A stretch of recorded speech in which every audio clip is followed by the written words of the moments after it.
তোমরা কি আমার টাকা ফেরত দিবা নাকি আমি পুলিশে ফোন দিমু? তোমরা আমার চিনো না আমি কে? ভালো ভালো বলতেছি, কোনো ঝামেলা না করে আমার টাকা ফেরত দাও। পুলিশে আপনি কি ফোন দিবেন? পুলিশে ফোন দিব আমরা।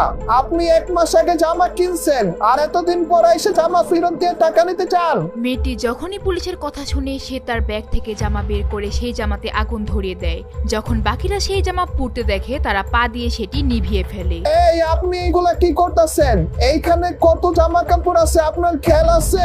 এগুলার মধ্যে যদি কোন একটা কাপড় আগুন লেগে যায় তাহলে এটা দায়িত্ব কে নিবে? ম্যানেজার মেয়েটিকে রাগ দেখানোর পর সাথে সাথে পুলিশকে ফোন দিয়ে দেয়, কিন্তু মেয়েটির মধ্যে কোনো প্রকার ভয় দেখা যায় না। কিছুক্ষণের মধ্যেই সেখানে পুলিশ চলে আসে আর সবকিছু তদন্ত করা শুরু করে। আমি আমার টাকা দিয়ে জামা কিনছি, আর আমি যেখানে আগুন ধরাইছি সেটা এই দোকানের একটু বাইরে গিয়ে ধরাইছি। এখন আমি আমার জামা পুরাইছি, তো তোমাদের সমস্যা কোথায়? বাকি যারা সেখানে ছিল তারা মেয়েটির কথা সহ্য করতে পারছিল না। তারা সবাই পুলিশকে এটাই বলা শুরু করে যে মেয়েটি কতটা খারাপ আচরণ করেছে, কিন্তু আইনের হিসেবে সে তার জামা কাপড়ের সাথে যা খুশি তাই করতে পারে। এমনকি তার জামা পোড়ানোর কারণে কারো কোনো ক্ষতি হয়নি, তাই সে চাইলেও মেয়েটিকে অ্যারেস্ট করতে পারবে না। দেখেন, আমার মনে হয় ওনাকে ওনার টাকা ফেরত দিয়ে দেওয়া উচিত। আমি তো দেখতেছি এই মেয়ে টাকার জন্য পাগল হয়ে আছে। তো আমার মনে হয় আপনি ওনার টাকা দিয়ে দিলে ঝামেলা এখানে শেষ হয়ে যায়। কিন্তু স্যার, উনি তো আমাদের পুরো টাকাই ফেরত চাইতাছে, আর ওনার কাছে জামার কোনো ট্যাগও নাই। আবার উনি আসছে 1 মাস পর। এখন এর মধ্যে উনি যদি এই কাপড় ব্যবহার করে থাকে তাহলে আমি ওনাকে কিভাবে ওনার টাকা ফেরত দিই বলেন? পুলিশ অফিসার যেভাবে ঝামেলা মিটমাট করতে চাচ্ছিল সেটা দেখে ম্যানেজার চিন্তিত হয়ে যায়। পুলিশ বিষয়টাকে অল্পতেই শেষ করতে চাচ্ছিল। স্যার, এইসব আমার না, আমি এই দোকানে সামান্য ম্যানেজার মাত্র। তাই স্যার, এই শপের মালিকের পারমিশন ছাড়া আমি কোনো ডিসিশন দিতে পারবো না। এইদিকে মেয়েটির দিকে লক্ষ্য করলে দেখা যায় সে কোনোভাবেই মানতে রাজি না, সে এইখান থেকে টাকা নিয়েই যাবে। যখন পুলিশ তাকে টাকা ফেরত দেওয়ার কথা বলে সে আরো সাপোর্ট পেয়ে যায়। এইদিকে সেইখানে হাজির হয় প্রিমিস, আর প্রিমিসকে দেখে সেখানে মেয়েটি ভয় পেয়ে যায় আর পিছন দিকে ঘুরে ফেলে। আরে স্যার, আপনি এসে পড়ছেন। দেখেন না এই মেয়ে কি ড্রামা শুরু করে দিছে এখানে। একটু আগে একটা ড্রেসের মধ্যে আগুনও জ্বালায় ফেলছে, ফালতু নাটক শুরু করে দিছে এখানে। প্রিমিস যখন সেই মেয়ের এমন আচরণের কথা শুনে তার মাথা খারাপ হয়ে যায়। সে একবার সেই জামাগুলোর দিকে দেখে আর একবার সেই মেয়ের দিকে তাকায়। সে অবাক হয়ে যায়, কারণ সেই মেয়েটি আর কেউই না, সে ছিল সুনাইরা। এইটাই কি তোমাদের স্যার? হ্যাঁ, উনি হচ্ছে আমাদের বস। কি প্রিমিস, তুমি কি সত্যি এই শপের মালিক? প্রিমিসের দিকে তাকিয়ে সে বিশ্বাসই করতে পারছিল না যে এই শপিং মলের মালিক প্রিমিস হতে পারে। প্রিমিস এই শপের মালিক এটা শুনে তার মাথা চক্কর দেওয়া শুরু করে। এই ধরনের মানুষ সামান্য টাকার জন্য আমাদের শহরের মধ্যে অশান্তি সৃষ্টি করে। এর জন্য এদের যদি একটু টাকা পয়সা দেন তাহলে ওরা শান্ত হইব আর আমাদের শহরও ঠান্ডা হয়ে যাবে। ওনার জামা কাপড়ের হিসাব করে দেখো তো কত টাকা হইছে, আর যত টাকা দাম সেই অনুযায়ী ওনাকে টাকা দিয়ে বিদায় করে দাও। প্রিমিসের কথা শুনে ম্যানেজার অবাক হয়ে যায়, কিন্তু তার কিছুই বলার থাকে না, কারণ প্রিমিস এই শপিং মলের মালিক। ঠিক আছে স্যার, আমি এক্ষুনি সব কাউন্ট করে দিতেছি। এরপর ম্যানেজার কাউন্টারে গিয়ে সমস্ত জামা কাপড়ের দাম হিসাব করে আবার সেখানে চলে আসে, তবে এইবার তার হাতে সেই অনুযায়ী টাকা নিয়ে আসে। স্যার, আমি সব হিসাব করে ফেলছি, সব মিলে 20,000 টাকা হইছে। কিন্তু স্যার, আপনার কি সত্যি মনে হয় ম্যাডামকে এই টাকা দেওয়া উচিত? প্রিমিসের কাছে এই প্রশ্নের কোনো জবাব ছিল না, তাই সে ম্যানেজারের কাছ থেকে টাকাটা নিয়ে সুনাইরার হাতে দেয়। সুনাইরা একবার টাকার দিকে তাকায়, তারপর আবার প্রিমিসের দিকে তাকায়। যখন সে প্রিমিসের দিকে তাকায় তার মধ্যে হঠাৎ অপমানবোধ জাগ্রত হয়। তার মনে হয় যে প্রিমিস তাকে টাকা ফেরত দিচ্ছে না, উল্টো তাকে বেইজ্জতি করছে।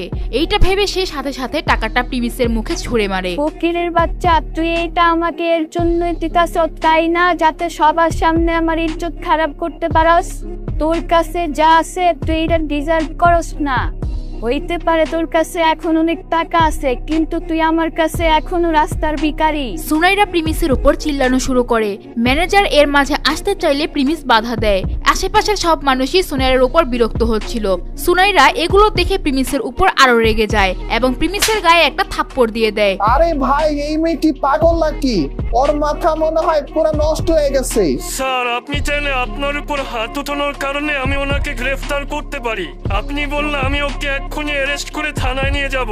আচ্ছা স্যার, বাদ দেন, ছাইরা দেন। আশেপাশের লোক, ম্যানেজার, পুলিশ সবাই সুনাইরার বিরুদ্ধে অ্যাকশন নেওয়ার কথা বললেও প্রিমিস তার মত পাল্টায় না। জোর জাবস্তি করে ভালো সাজার নাটক করা বন্ধ করা প্রিমিস। সবাই জানে তুমি ভেতর থেকে কেমন মানুষ, আর আমার তোমার মতো মানুষের কাছ থেকে কোনো দয়া করার দরকার নাই, আর তোমার কাছ থেকে টাকা নেওয়ার কোনো প্রয়োজন নাই। তুমি শুধু অপেক্ষা করো, তুমি আমার সাথে আজকে যা করলা সেটা আমি শীঘ্রই তোমার উপর বদলা নিব। এরপর সুনাইরা প্রিমিসকে ধাক্কা দিয়ে সেখান থেকে চলে যায় এবং তার যাওয়ার পর সেখানে থাকা লোক ও পুলিশও চলে যায়। স্যার আপনার কি মনে হচ্ছে না আপনি ওনার উপর একটু বেশি দয়া দেখায় ফেললেন? আমার মনে হচ্ছে আপনার এত সহজেই ওকে মাফ করা উচিত ছিল না। আরে তুমি জানো না সবকিছু, ও আমার এক্স গার্লফ্রেন্ড ছিল। ও সরি স্যার, আমাকে মাফ করবেন, আমি হয়তো একটু বেশি বলে ফেলছি। আরে না, তেমন কিছু না। আর এখন আমার ওর সাথে কোনো লেনাদেনা নাই, আর এমনিতেও আমি এখন অন্য একজনের সাথে আছি। আচ্ছা শোনো, আমি এখন কলেজে যাব, যদি কোনো কাজ বা দরকার হয় আমাকে কল দিও। প্রিমিস এটা বলে সেখান থেকে চলে যায়। সে খাবার খাওয়ার জন্য রাধিকার কাছে চলে আসে। এইদিকে সুনাইরাও কলেজে চলে আসে। যখনই তার সেই 20,000 টাকার কথা মনে পড়ে তার শরীর জ্বলা শুরু করে। তার এখন মনে হচ্ছে তার সেই টাকাটা নেওয়া উচিত ছিল। এইদিকে প্রিমিস আর রাধিকা একটা রেস্টুরেন্টে বসে খাবার খাওয়া শুরু করে। প্রিমিস, তুমি এতগুলো খাবার কেন অর্ডার করছো?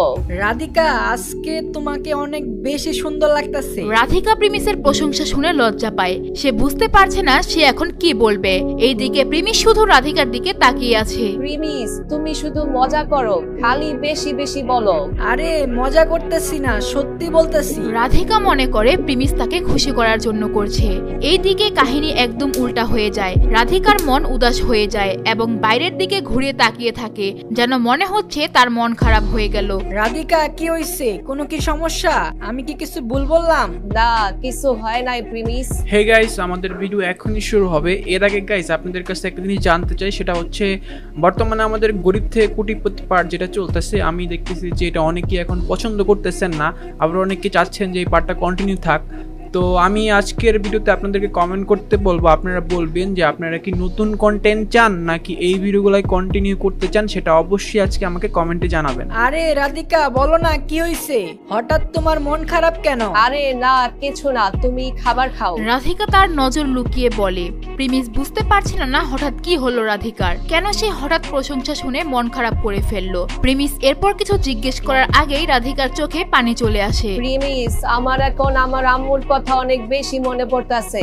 রাধিকার কথা শুনে প্রিমিসেরও মন খারাপ হয়ে যায়। প্রিমিস যখন রাধিকার মন খারাপের আসল রহস্য জানতে পারে সেও একদম নিশ্চুপ হয়ে যায়। আমার পরিবার এখান থেকে অনেক দূরে ছোট্ট একটা গ্রামে। আমি যখন ছোট ছিলাম আমি আর আমার আম্মু সেখানে ছিলাম। এখন আমি পড়ালেখা করার জন্য এখানে চলে আসছি। এখানে বসে তোমার সাথে খাবার খাচ্ছি। ওই দিকে আমার আম্মু কি করতেছে তা আমি জানি না। আরে রাধিকা, মন খারাপ করে না। আচ্ছা, তোমার এখন তোমার আম্মুর কথা মনে পড়তেছে তাই না? তাইলে চলো তোমার আম্মুর সাথে দেখা করা যাক। আচ্ছা, আমি তোমাকে প্রমিস করতেছি 2 দিনের মধ্যে তোমার আম্মুর সাথে তোমার দেখা করাই দিমু। প্রিমিস রাধিকাকে শান্ত করানোর জন্য তাকে তার মায়ের সাথে দেখা করানোর প্রতিশ্রুতি দেয়। এইদিকে তাদের রেস্টুরেন্টের মধ্যে হঠাৎ 2 জন এসে হাজির হয়। হঠাৎ তাদের মাঝখানে কে আসলো, সামনে কি হতে যাচ্ছে তা দেখতে চাইলে দিবস গেমিং এর ইউটিউব চ্যানেলটি সাবস্ক্রাইব করে নোটিফিকেশন বাটন বাজিয়ে রাখেন।